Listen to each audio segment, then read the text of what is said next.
defense in that game. That's probably your main story from there, that the Miami Dolphins defense, really just got embarrassed on the ground by the Redskins. We also had the Carolina Panthers victorious 20-9 over the Jaguars in Jacksonville. Detroit Lions lost in San Diego at 28-33 after acquiring a 21-3 lead to start the game. They went and just threw it away. The roar is not restored. The Detroit Lions are not a playoff team this year again. I told you that already last week. Thank you for proving me correct, Detroit Lions.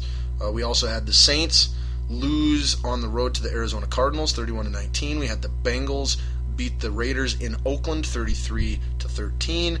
We had the Ravens lose a game that they should have won in Denver, 19-13. We had the Tennessee Titans and rookie quarterback Marcus Mariota just shellac Jameis Winston and the Tampa Bay Buccaneers, 42-14. Marcus Mariota ended up being your AFC Offensive Player of the Week in Week 1 as a rookie. Congratulations, Marcus. In a great, entertaining, but semi-ugly game on Sunday night, we had 5.5-point favorite Dallas Cowboys win 27-26 over the New York Giants.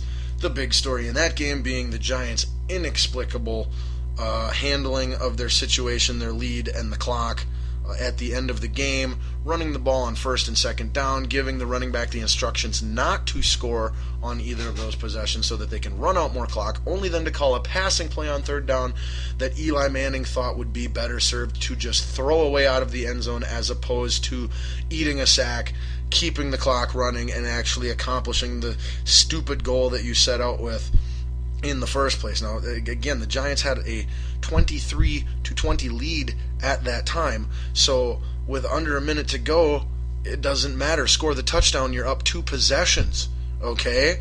You're not telling them the running out the clock is not more important when you can add another possession to your margin of lead.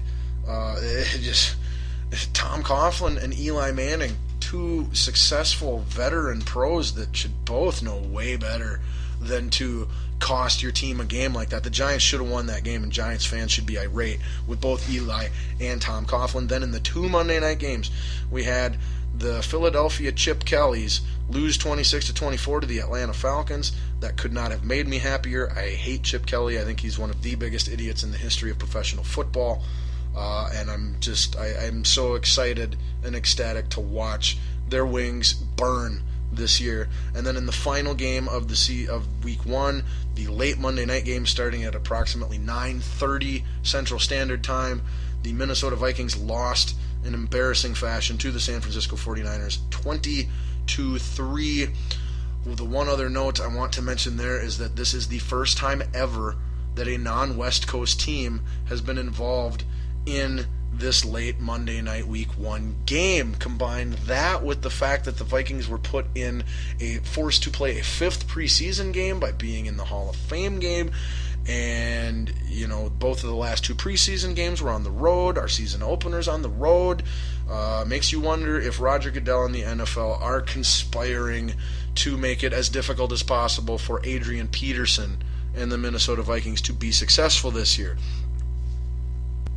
So there's your recap on what happened last week, and for the record, in my simple picking of winners and losers, I picked 10 out of the 16 winners correctly last week. So I'm pretty proud of that. Anytime you're over 50%, you're doing all right.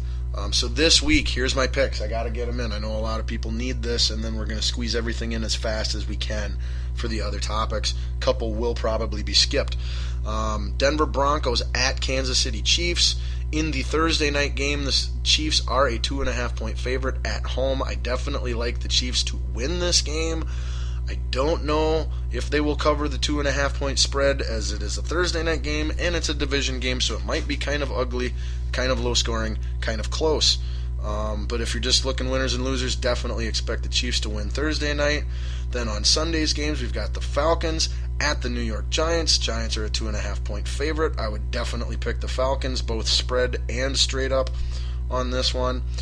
New England Patriots at the Buffalo Bills. This is basically a pick 'em. Holy cow. The Patriots are a 0.5-point favorite. So there is no spread. You pick it. Patriots at Bills. And don't be surprised if the Bills win this one. The Patriots were not that impressive Thursday night in their win against the Steelers. Rob Gronkowski, and some flashes of Tom Brady was really all there was. Their defense did not look that great. Their offensive line did not look that great, and their running game is non-existent. So I'm picking Bills at home with the best defense in football and a new quarterback in Tyrod Taylor, who apparently can play, and a rejuvenated, suddenly productive again Percy Harvin.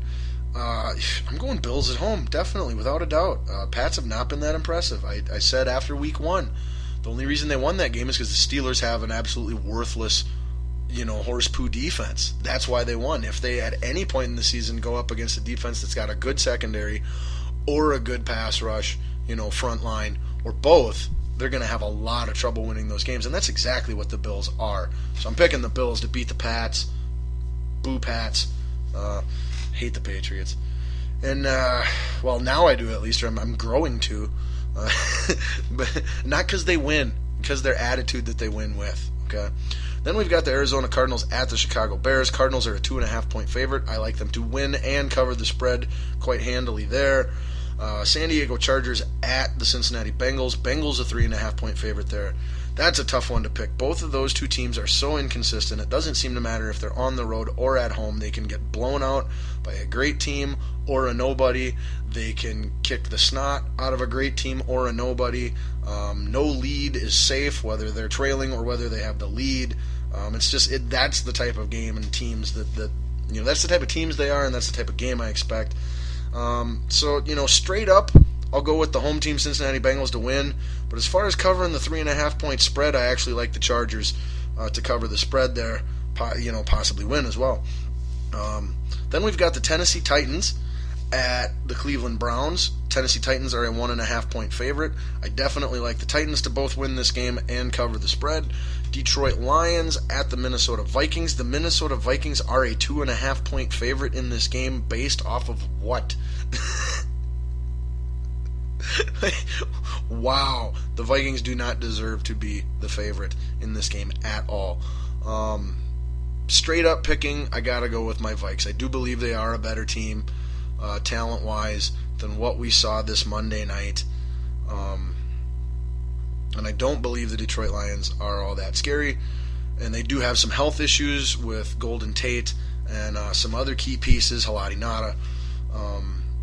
So I'm picking the Vikes to win. However, I do like the Detroit Lions. If you're making a spread bet with that 2.5-point underdog, I definitely like the Detroit Lions, because not only do they have a chance to cover that spread and still lose, but they got a chance to win. So Vikes to win, I'm picking. Detroit Lions, I'm picking to cover the spread and be safe. That's the smart bet, is the Lions, in a spread. Then we got St. Louis Rams at the Washington Redskins. Rams are a 3.5-point favorite. I like the Rams both to win and to cover the spread, although the Redskins are improved. Kirk Cousins does make them a better team than Robert Griffin III does, and you will see them have, they're going to be around that 6-10 record this year with Kirk Cousins. I don't think they'd win more than 2 or 3 games if RG3 was the guy back there. So I'm going Rams all the way, all across the board against the Redskins. Redskins stink. Rams are one of my sleeper teams for the whole season. Then we got the Tampa Bay Bucks at the New Orleans Saints. The New Orleans Saints are 9.5-point favorites.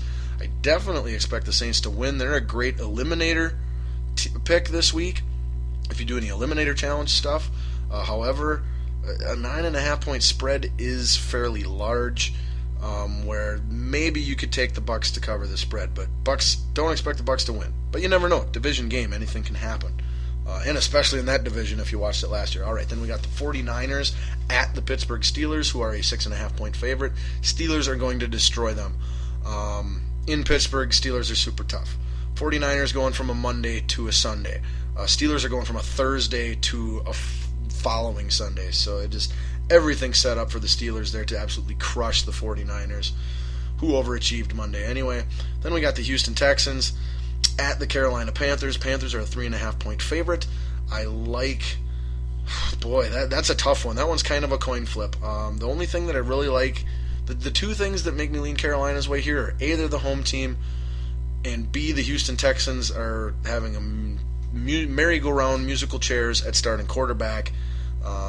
Should be the first start of the season for Ryan Mallett. So I think the Panthers at home are your safer pick. However, if you're playing a spread, Texans might not be a bad play there. Then we've got the Ravens at the Raiders. Ravens are a 6.5-point favorite. I definitely like them to win that game, especially with the Raiders having Derek Carr possibly out for a few weeks as their starting quarterback.